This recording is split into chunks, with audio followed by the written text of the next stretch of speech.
የምናልፈው ከሀገር ውስጥና ከባህር ማዶ ወዳዘጋጀናቸው ዜናዎቻችን ይሆናል። በቀዳሚነትም ሀገራዊ ጉዳዮችን እንመለከታለን። የኢትዮጵያ አየር መንገድ በውጊያው ምክንያት ኪሳራ እንደደረሰበት አስታውቋል። ከተጀመረ አንደኛ ሳምንቱን ተሻግሮ ወደ ሁለተኛ ሳምንቱ እየገባ ያለው የአሜሪካ ኢራንና እስራኤል ጦርነት ወደ ቀጠናዊ ትርምስ ተሻግሮ በዱባይ፣ ካታር፣ ሳዑዲ አረቢያ ላይ ጫናውን እንዳሳረፈ ያመላከቱት መገናኛ ብዙኃን በዚህ ጦርነት ሳቢያ ዓለም አቀፋዊ ንግድ ጭምር ጫና እንዳረፈበት ነው ያስነበቡት። በቀጠናው በተፈጠረው ትርምስ ሳቢያ በርካታ የአየር በረራዎች መሰረዛቸው ሲነገር መደበኛ በረራቸውን ለመሰረዝ ከተገደዱ ዓለም አቀፍ አየር መንገዶች መካከል የሚገኘው የኢትዮጵያ አየር መንገድ በውጊያው ሳቢያ በሚሊዮን የሚቆጠር ዶላር ኪሳራ እንደደረሰበት አመላክቷል። ከመደበኛ የበረራ አገልግሎት በተጨማሪ የእቃ ማጓጓዣ በረራዎች መሰረዛቸው ያስታወቀው አየር መንገዱ ቀደም ሲል በ10 መዳረሻዎች በአጠቃላይ በ100 የሚቆጠሩ በረራዎችን ወደ ቀጠናው ያደርግ እንደነበርና በዚህም ከ40 እስከ 50 ሺህ ተጓዦችን ያስተናግድ እንደነበረ አመላክቶ በጦርነቱ ምክንያትም እነዚህ ሁሉ በረራዎች ለማድረግ አለመቻሉን ነው አየር መንገዱ የጠቀሰው። አየር መንገዱ የተሰረዙትን በረራዎች ለማካካስ የሚረዱ አማራጭ የበረራ መዳረሻዎችን ቢጠቀምም የተለመደውን የበረራ መስመር ለመጠቀም ባለመቻሉ ኪሳራው ስለመፈጠሩም ተገልጿል። ቀጥለናል አድማጮች። ወደ ሌላኛው የሀገር ውስጥ ዜናችን ስናልፍ የኢትዮጵያ ቡና ከህጻናት ጉልበት ብዝበዛ ነጻ እንዲሆን ስልጠና እየተሰጠ ነው ተብሏል። የኢትዮጵያ ቡናና ሻይ ባለስልጣን የቡና ምርትን ከህጻናት ጉልበት ብዝበዛ ነጻ ለማድረግ ያለመ ስልጠና በአዲስ አበባ መስጠት መጀመሩን አስታውቋል። ስልጠናው የተዘጋጀው ከአውሮፓ ህብረት የኢንዱስትሪ ልማት ድርጅት፣ ዓለም አቀፍ የሰራተኞች ድርጅትና ከስራና ክህሎት ሚኒስቴር ጋር በመተባበር ሲሆን የቡና አልሚዎች፣ ላኪዎችና የኢንዱስትሪ ባለቤቶች በዝግጅቱ ላይ ተሳትፈዋል። የባለስልጣኑ ዋና ዳይሬክተር ዶክተር አዱኛ ደበላ እንደገለጡት ከሆነ ኢትዮጵያ ከአውሮፓ ህብረት የአካባቢ ጥበቃ ደንብ ጋር በተያያዘ ከደን ምንጣሮ ጋር ስጋት የለባትም። አሁን ላይ ትልቁ ትኩረት በቡና ምርት ሂደት ውስጥ የሚታየውን የህፃናት ጉልበት ብዝበዛን ማስቀረት ላይ ነው። ኢትዮጵያ የህፃናት ጉልበት ብዝበዛን ለመከላከል የሚያስችሉ ጠንካራ ፖሊሲዎችና ደንቦች ቢኖራትም ዋናው ስራ እነዚህን ህጎች በተግባር መተርጎም መሆኑን ተገልጿል። ይህ ስልጠና ከዚህ ቀደም በሐዋሳ የተሰጠ ሲሆን በቀጣይም በጅማ ከተማ ለሚገኙ የዘርፉ ተዋንያን እንደሚሰጥም ታውቋል። የቡናችን ጥራት ብቻ ሳይሆን የሰብአዊ መብት አጠባበቃችንም በማዘመን በዓለም ገበያ ያለንን ተወዳዳሪነት ለማሳደግ ይህ ስልጠና ትልቅ ፋይዳ አለውም ሲሉ ገልጸዋል።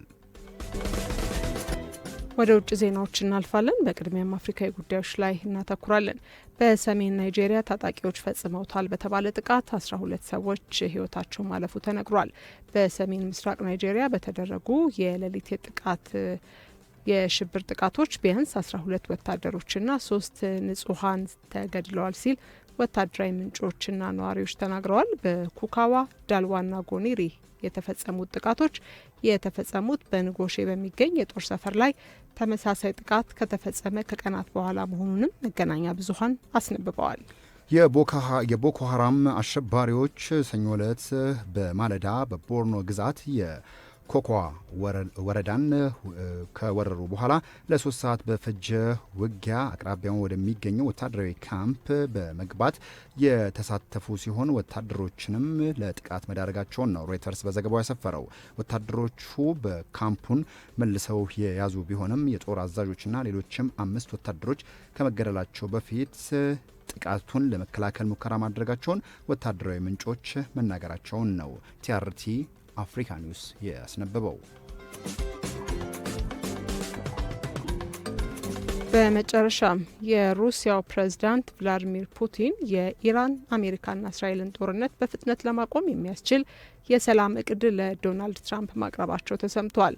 እንደ ዘ ጀሩሳሌም ፖስት ዘገባ ከሆነ የሩሲያው ፕሬዝዳንት ቭላዲሚር ፑቲን ሰኞ ዕለት ከአሜሪካው አቻቸው ዶናልድ ትራምፕ ጋር በስልክ ውይይት አድርገዋል።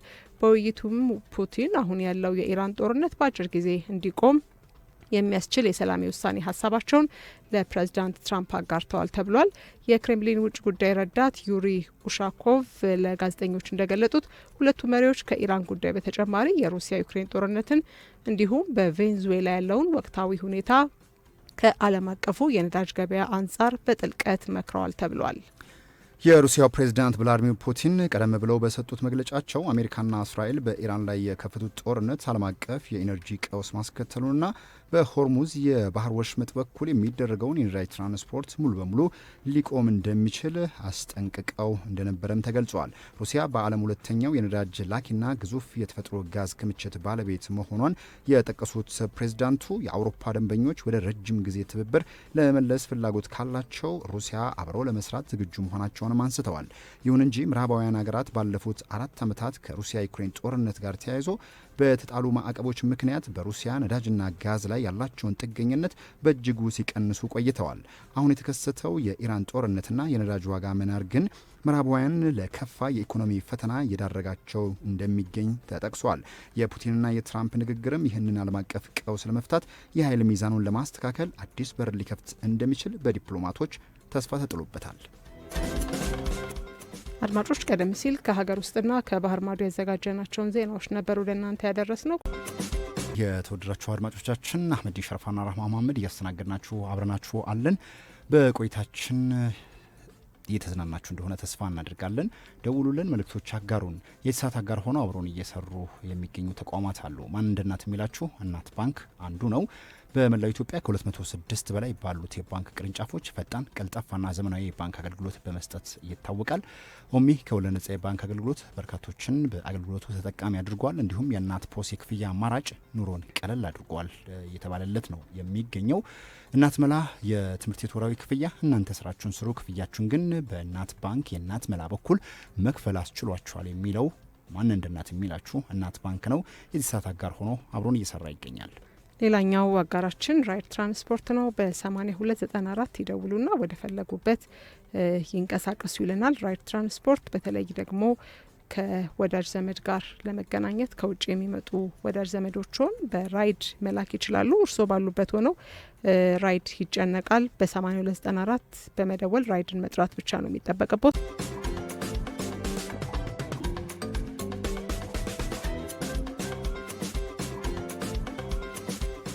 በከፍተኛ ትምህርት ተቋማት ውስጥ በተደራጀ መልኩ የፈተና ስርቆት የመስጠት ድርጊት በስፋት እየተስተዋለ መሆኑን የትምህርት ሚኒስትሩ ተናግረዋል። በአዲስ አበባና ሸገር ከተሞች የኃይል አቅርቦትን ለማሻሻል 4.3 ቢሊዮን ብር የሚገነባ ፕሮጀክት 36 በመቶ አፈጻጸሙ እንደደረሰ ተነግሯል። በኬንያ በተከሰተ የጎርፍ አደጋ የ42 ሰዎች ሕይወት ማለፉን የተነገረው። በመጨረሻም ከውጭ ማክሮን የሆርሙዝ የባህር ወሽመጥ እንደገና እንዲከፈት ውይይቶች እያደረጉ መሆናቸውን መረጃዎች አመላክተዋል። ከሀገር ውስጥና ከባህር ማዶ ያዘጋጀናቸውን ዜናዎች የምናደምጥበት ሰዓት ላይ ነን። ሀገራዊ ጉዳዮችን አስቀድመን እንጀምራለን። በአንዳንድ ከፍተኛ ትምህርት ተቋማት ውስጥ በተደራጀ መልኩ ፈተና ስርቆት፣ ተማሪዎች የመስጠት ድርጊት በስፋት እንደሚስተዋል የትምህርት ሚኒስትሩ ብርሃኑ ነጋ ገለጹ። ሚኒስትሩ ፕሮፌሰር ብርሃኑ ነጋ ይህንን ያሉት በአዲስ አበባ በተጀመረው የከፍተኛ ትምህርት ተቋማት የግማሽ ዓመት ቁልፍ ተግባራት አፈጻጸም ግምገማ መድረክ ላይ ነው።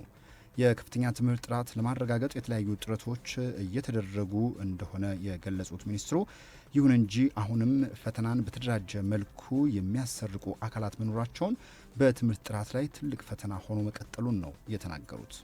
ፈተና በመስረቅ ለተማሪዎች የሚሰጡ መምህራንና ሌሎች አካላት ላይ ተገቢው እርምጃ እየተወሰደ እንዳልሆነም የትምህርት ሚኒስትሩ ፕሮፌሰር ብርሃኑ ነጋ አስረድተዋል። በዚህ ጥፋት ላይ በተሰማሩ አካላት እርምጃ ለመውሰድ ፍርሃት አለ ያሉት ሚኒስትሩ ይህ ችግር በአስቸኳይ ሊፈታ ይገባልም ብለዋል። የፍትህ አካላት የሚጠበቅባቸውን ኃላፊነት እንዲወጡም ነው ሚኒስትሩ ጥሪ ያቀረቡት። በአዲስ አበባና ሸገር ከተሞች የኃይል አቅርቦትን ለማሻሻል በ4.3 ቢሊዮን ብር የሚገነባው ፕሮጀክት አፈጻጸም 36 በመቶ ደርሷል ነው የተባለው። በአዲስ አበባና በሸገር ከተሞች የሚታየውን የኤሌክትሪክ ኃይል መቆራረጥ በዘላቂነት ለመፍታትና አስተማማኝ አቅርቦትን ለማረጋገጥ በ4.3 ቢሊዮን ብር በጀት የሚከናወነውን የአራተኛው ምዕራፍ የዲስትሪቢዩሽን መስመር መልሶ ግንባታና አቅም ማሳደግ ፕሮጀክት 36.74 በመቶ አፈጻጸም ላይ እንደሚገኝ ነው የተገለጸው። በአጠቃላይ 703 ኪሎ ሜትር የሚረዝም የዲስትሪቢዩሽን ኔትወርክ መልሶ ግንባታን ያካትተው ይህ ፕሮጀክት በሁለቱ ከተሞች ያለውን የኃይል መሰረተ ልማትን በከፍተኛ ደረጃ እንደሚያዘምነው ይጠበቃል ነው የተባለው። በዚህ መሰረትም 2000 አዳዲስና የተለያዩ አቅም ያላቸው ትራንስፎርመሮች የሚተከሉ ሲሆን ተጨማሪ 2000 ነባር ትራንስፎርመሮች ደግሞ አቅማቸውን የማሳደግ ስራ እንደሚከናወንላቸው ነው የተጠቀሰው። እስካሁን ባለው ሂደት 2857 የኮንክሪት ምሰሶች ተከላ ተከናውኗል ተብሏል። ከኃይል ማከፋፈያ ጣቢያዎች የሚወጡ 56 ማሰራጫ መስመሮችም የማሻሻል ስራ እየተሰራላቸው መሆኑም ተነግሯል። በዚህ ፕሮጀክት ሙሉ በሙሉ ሲጠናቀቅ አገልግሎት መስጠት እንደሚጀምርና በመካከለኛ የኃይል ማሰራጫ መስመሮች ላይ የሚከሰተውን የኃይል መቆራረጥ ድግግሞሽ በ27 በመቶ ይቀንሳልም ተብሏል። አሁን ደግሞ ሀገራዊ ጉዳዮችን አጠናቀን ወደ ውጭ ዜናዎች ስናልፍ ኬንያን እናስቀድማለን። በኬንያ በተከሰተ የጎርፍ አደጋ በርካቶች ሕይወታቸው ማለፉ ተነግሯል። በኬንያ ዋና ከተማ ናይሮቢና በተለያዩ የሀገሪቱ ክፍሎች በጣለው ከባድ ዝናብ ሳቢያ በተከሰተ የጎርፍ አደጋ የሟቾች ቁጥር ከ42 መሻገሩን የሀገሪቱ መንግስት አስታውቋል። ባሳለፍነው አርብ የጀመረው ይህ ኃይለኛና ከፍተኛ ዝናብ በመሰረተ ልማቶች ላይ በርካታ ውድመት ያደረሰ ሲሆን ተሽከርካሪዎችንም በጎርፍ ጠራርጎ ወስዷል ተብሏል። በሀገሪቱ የተከሰተው ይኸው የጎርፍና የዝናብ አደጋ የሀገሪቱን ጦር ኃይል ጨምሮ የተለያዩ የነፍስ አድን ቡድኖች በዚሁ አደጋ የተወሰዱ ሰዎችን ለመፈለግና እንዲሁም ደግሞ አስክሬኖቻቸውን ለማውጣት ከፍተኛ ጥረት እያደረጉ እንደሚገኝም ነው የሀገሪቱ ባለስልጣናት የገለጹት። የህዝብ አገልግሎት ሚኒስትሩ ጆፎሪ ክሪንጋ ሩኩ እንደተናገሩት ከሆነ በዚህ የነፍስ አድን ስራው አሁንም ተጠናክሮ ስለመቀጠሉ ነው የገለጹት። በአደጋው ሳቢያ በአየር ማረፊያዎችና በትራንስፖርት መስጫ ቦታዎች እንቅስቃሴ ላይ ከፍተኛ ተጽዕኖ ስለማሳደሩ አፍሪካ ኒውስ በዘገባው አስፍሮታል። በመጨረሻም የፈረንሳዩ ፕሬዚዳንት ኢማኑኤል ማክሮን የሆርሙዝ የባህር ወሽመጥን እንደገና ለመክፈት ያለመ የመከላከያ ተልዕኮ ይፋ ማድረጋቸው ተሰምቷል። በቆጵሮስ ፓፎስ ወታደራዊ ሰፈር የተገኙት የፈረንሳዩ ፕሬዚዳንት ኢማኑኤል ማክሮን ይህንን ተልዕኮ ሊከውን የሚችለው ግጭቱ እጅግ አሳሳቢውን ደረጃ ካለፈ በኋላ መሆኑንም አስረድተዋል። የፈረንሳዩ ፕሬዚዳንት ኢማኑኤል ማክሮ በቦታው ተገኝተው ጉብኝት ካደረጉ በኋላ ወታደሮቻቸው ባሉበት በሰጡት ጋዜጣዊ መግለጫ ላይ ማክሮን አክለውም ዓላማቸው ኢራን በምትወስደው የአጸፋ እርምጃ ጥቃት የተሰነዘረባቸውን አገራት ሁሉ በመደገፍ በጥብቅ የመከላከያ እርምጃ ላይ ብቻ የተመሰረተ እንደሆነ ነው አጽንኦት የሰጡት። የፈረንሳዩ ፕሬዚዳንት ኢማኑኤል ማክሮን በምስራቅ ሜዲትራኒያን ባህር ከቆጵሮስ አቅራቢያ የሚገኘውንና በእስራኤልና በአሜሪካ የኢራን ላይ ኦፕሬሽን መጀመርን ተከትሎ ወደ ስፍራው የደረሰውን ቻርልስ ዲጎል አውሮፕላንን ተሸካሚ መርከብ ለመጎብኘት ቀጠሮ ተይዞላቸዋል ሲል ቢቢሲ ዘግቦታል። ከልቦ የቀረበውን ትርታ 97.6 ኤፍኤም ነው እያደመጣችሁ ያላችሁት። አብራችሁን ስላላችሁ እጅግ አድርገን እናመሰግናችኋለን። አህመዲን ሸረፋና ራህማ መሐመድ የዕለቱን ትርታ ቁርስ እየመራን አለን። ቴክኒኩን በጥራት በመቆጣጠር ቴክኒሻናችን ዩኤል አሰፋ አብረን ቆይታ እያደረገ ነው። መልእክቶቻችሁ እየደረሱን ነው። እጅግ አድርገን እናመሰግናለን። ሰብሰባ አድርገን መውጫችን ላይ ሁላችሁንም አድማጮች ለላካችሁልን መልእክቶች እንግዲህ ስማችሁን እንጠራለን። እስከዚያው አሁንም ደውሉልን። መልእክቶች፣ ጥቆማዎች ካሏችሁ አድርሱን። የተለያዩ ጉዳዮችን እያነሳን እንቀጥላለን። አው በአንድ ወቅት አንድ ታሪክ ጋር ትንሽ የሚመሳሰላቸው ነገሮች አየሁና ሁለቱም ግን ትንሽ ተቃራኒ የሚያደርጋቸው ነጥብ አለ። በአንድ ወቅት አሜሪካን ውስጥ አንድ ግለሰብን መርዳት የፈለገ ሰው ቀጥታ ወደ ግለሰቡ መጥቶ ምን መስራት ነው የምትፈልገው ብሎ ይጠይቀዋል። ሁሌ አንድ ቦታ ነው አብረው የሚያርፉትና እኔ መስራት የምፈልገው ገንዘብ፣ ይህን ያህል ገንዘብ ባገኝ እንደዚህ አይነት ነገር መስራት ፈልግ ነበር አለው። የጠየቀውን ገንዘብ በሻንጣ አድርጎ አምጥቶ ለሰውየው ይሰጠዋል። ይሄን ገንዘብ አይደል የፈለከው ይኸው ብሎ ይሰጠዋል። ሰውየው ለራሱ ቆይ እስኪ ገንዘቡ አሁን እጄ ላይ ያለ ገንዘብ ነበር ያጣሁት፣ ስለዚህ ከቸገረኝ እስቲ አሁን ደግሞ ገንዘቡ ይቀመጥና የራሴን የተወሰነ ጥረት ልሞክራርና ገንዘቡን ሳይነካው የራሴን ጥረት ላድርግ አለ። ገንዘቡ መኖሩ እንደ ሞራል እየገፋው ማለት ነው። ሰውየው ከፍቶ እንኳን የተባለውን ገንዘብ ቆጥሮ ሳያረጋግጥ የራሱን ጥረት ማድረግ ጀመረ።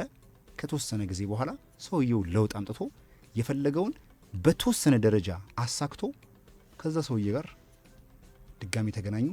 ሊያረጋግጥ ነው የመጣው። እንዴት ደረሰ እንዴት ሆነ ብሎ ይጠይቀው መጣ።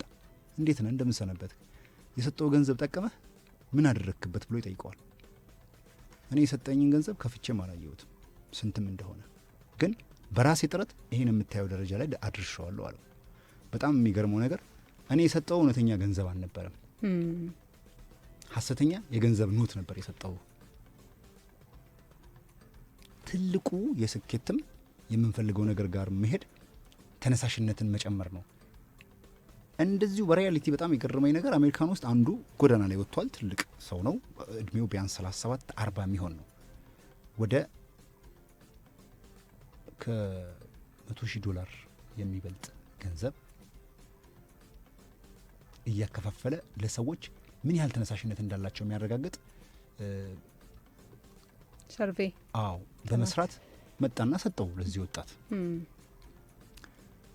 ሰጥቶት ይህንን ገንዘብ ሰርተህ የምትፈልገውን ነገር የማድረግ መብቱ ያንተ ነው ብሎት ሄደ።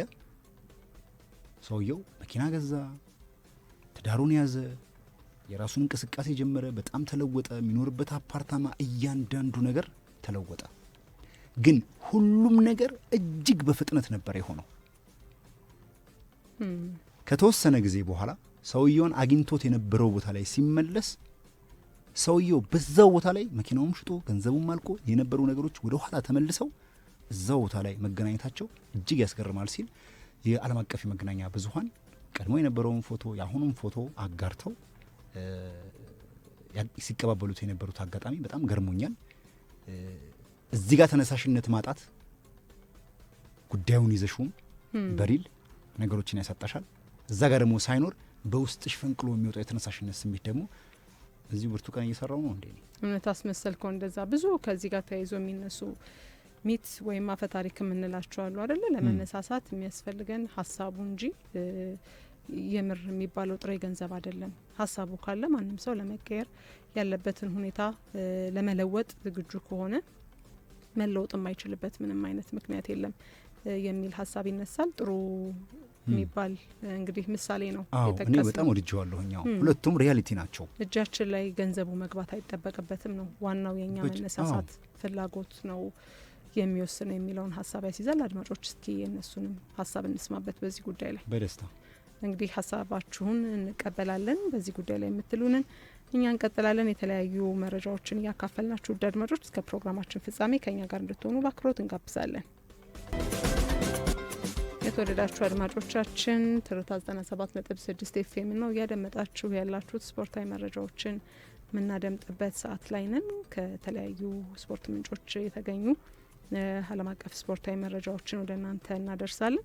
እንግዲህ አስቀድመን ሀገራዊ ስፖርታዊ መረጃዎችን ስናደርስ በሲቢኢ የኢትዮጵያ ፕሪሚየር ሊግ 23ኛ ሳምንት መርሃ ግብር ፋሲል ከነማ ከሽረ ምድረገነት ጋር 1-1 መለያየታቸውን መረጃዎች አመላክተዋል።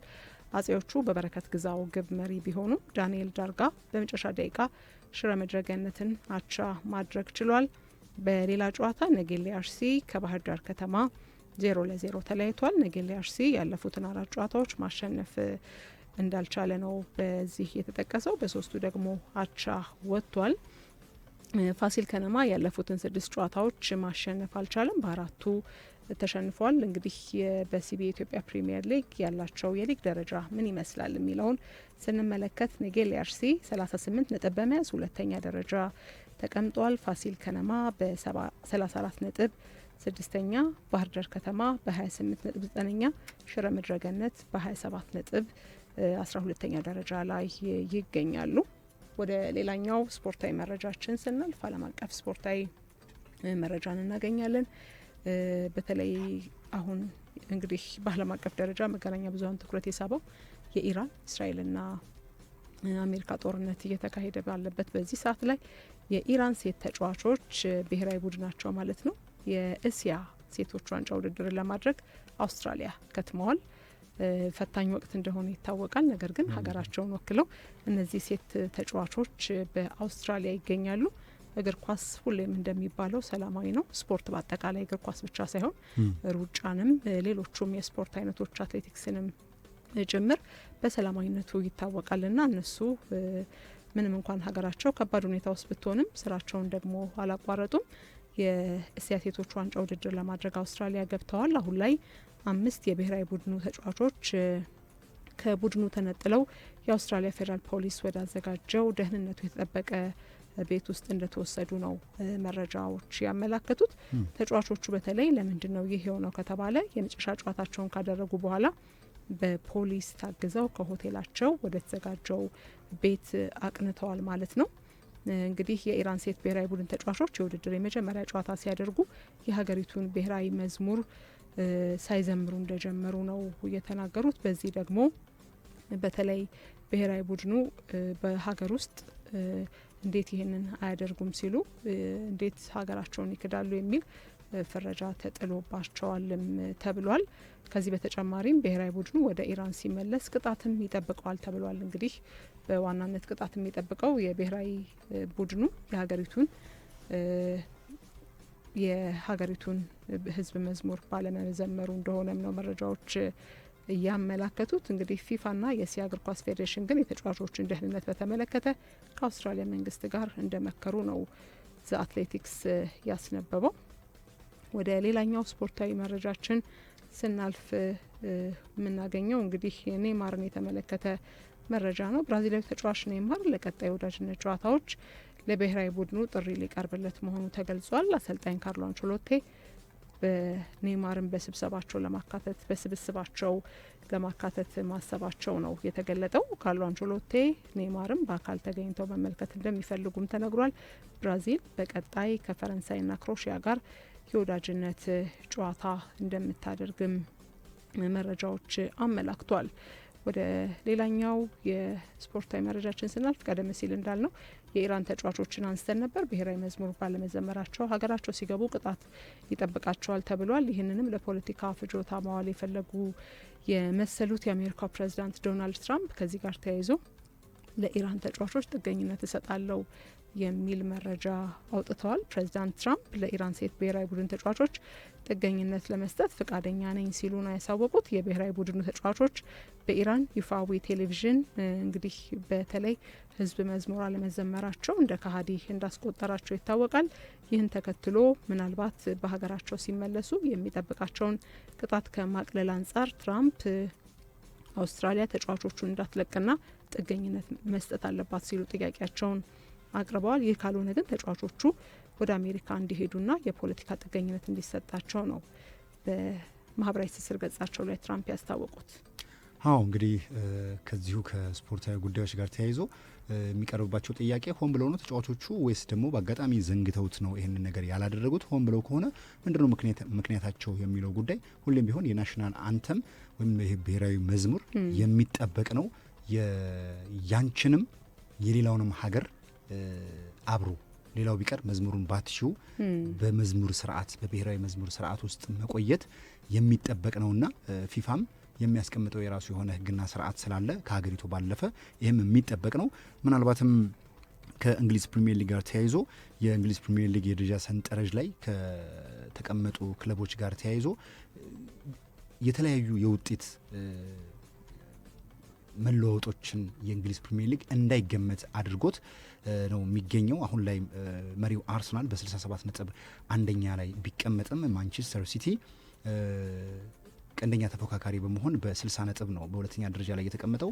ማንቸስተር ዩናይትድ ከውጤት ቀውስ በኋላ በቀድሞ ተጫዋቹ በካሪክ አማካኝነት ቡድኑን ወደ ሶስተኛ ደረጃ ቢያመጣውም ከ4 ተከታታይና ከ5 ተከታታይ ጨዋታ የማሸነፍ ድላቸው በኋላ ከኒካስል ጋር የነበረውን ጨዋታ 2-1 በመጠናቀቁ እዛው ሶስተኛ ላይ ሆኖ ነገር ግን ከአስቶን ቪላ ጋር በግብና በነጥብ እኩል ሆነው 51 ነጥብ ነገር ግን በግብ ተበላልጠው ሶስተኛና አራተኛ ደረጃ ነው የሚገኙት። አምስተኛ ደረጃ ላይ ቼልሲ በ48 ነጥብ የተቀመጠበት የእንግሊዝ ፕሪሚየር ሊግ በቀጣይ የሚኖሩ ጨዋታዎች በተለይ አርሰናል ከማንቸስተር ሲቲ ጋር የሚያደርገው ጨዋታ የሁለቱ ቡድኖችን ያላቸውን የነጥብ ልዩነት በሰፊው የሚወስን ያ ካልሆነ ደግሞ 3 ነጥቦችን በቀጥታ በማግኘት የነበራቸውን የፕሪሚየር ሊግ የደረጃ ሰንጠረዥ የ4 ነጥብ ልዩነት በማድረግ አርሰናል ላይ ትልቅ ጫና ያሳድራል ተብሎ ማንቸስተር ሲቲ የሚጠበቅ የውጤት መርሃ ግብር ነው። ያው ሌላኛው እንግዲህ ከዚህ ጋር ተያይዞ የሚነሳ የኤፍኤ ካፕ የሩብ ፍጻሜ ድልድልም እንዲሁ ይፋ ሆኗል። የፊታችን ቅዳሜና እሁድ የሚካሄዱ ጨዋታዎች ማለት ነው። በዚህም መሰረት ሳውዝሃምፕተን ከአርሰናል ጋር ተመድቧል። ቼልሲ ከፖርት ቫሌ ጋር እንዲሁ ተመድቧል። ማንቸስተር ሲቲ ደግሞ እንዲሁ ከኤልኤፍሲ ጋር ተመድቧል። ብሬንትፎርድ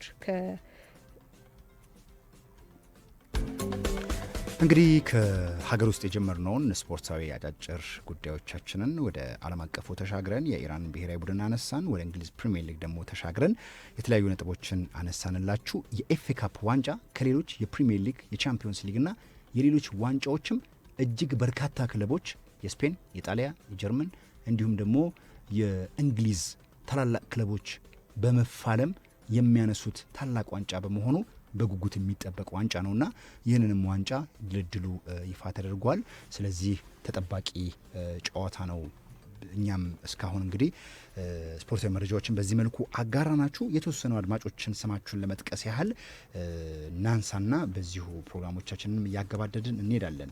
የትናየት ከአስኮ አካባቢ የደወለችልን አድማጭ ነች። በተለይ ከኤስኤምኤስ ጋር ተያይዞ ያቀረብንላት የቴካፕ መሰናዶ ላይ ገንቢ ሀሳቦችን አንስታችኋል ስትል አጋርተናለች። እንዲሁም ደግሞ አሸናፊ ከመገናኛ አካባቢ የደወለልን አድማጭ ነው። በጣም ደስ ትላላችሁ መረጃዎቻችሁ፣ እናንተም ታምራላችሁ፣ ትርታዎች ይመቻችሁ የሚል ሀሳቡን አጋርተናል። ስራ ቦታ ሆኜ ነው ሲል ነው ያጋራን። እንዲሁም መምህር በጋሻው ከአዳማ የደወለልን አድማጭ ናቸው። አዲስ አድማጭ ናቸው ሲመስለኝ። እሳቸውም ፕሮግራሞቻችሁ በጣም ደስ ይላሉ፣ የዳሰሳ መሰናዶን ያደመጥኩ ነበረ፣ ትክክለኛ ነጥብ ነው፣ ሁሌም የምናወራውን ነገር ነው ያነሳችሁት የሚል ሀሳብ ነው ያጋሩን። እንግዲህ ሌላኛው የመጨረሻ አድማጫችን ሜሮን ከፈረንሳይ ለጋሲዮን የደወለችልን አድማጭ ነች። አብረንን የሚል ሀሳብ አጋርተናለች። ሁሉንም ከልብ አድርገን እናመሰግናለን። ማለዳ 12 ሰዓት ከ30 ሲል የጀመረው የትርታ 97.6 ኤፍኤም ከእናንተ ጋር እስከዚህ ሰዓት ቆይታ አደረግን። ሀገራዊና ዓለም አቀፋዊ ጉዳዮችን እንዲሁም ደግሞ መረጃዎችን እያጋራናችሁ አብረን ነበርን። በዕለተ ማክሰኞ ተጠባቂ የሆኑ የተርታ ቁርስ መሰናዶቻችንም የቴካፕ መሰናዶ ዳሰሳ፣ እንዲሁም ደግሞ የአየር ትንበያና የብርቱ ቀን መሰናዶ ወደ እናንተ አደረስን። ራህማ መሐመድና አህመዲን ሸረፋ በመስተንግዶ ከእናንተ ጋር ቆይታ አረግን። አጋር ሆነው ከኛ ጋር የነበሩት እናት ባንክና ራይድ በአጋርነት ከኛ ጋር ቆይታ አድርገዋል። በመውጫችን የራይድን መልእክት እናደምጣለን። ለፕሮግራሞቻችን ጆሮ ገብ እንዲሆኑ ሲነር የፕሮዳክሽን ባለሙያ ብሩቲ ገብሩ በፕሮግራሞቻችን ላይ ተጠባባቸዋለች። ሲነር ቴክኒሻናችን ኢዩኤል አሰፋ ከኛ ጋር አብሮ ቆይቷል። ቀሪ ጊዜያችሁ ደስ የሚል ይሁን። በትርታ 600 6 ሰዓት ላይ እንጠብቃችኋለን። ቀናችሁ ያማረ ይሁን። ጤና ይስጥልኝ።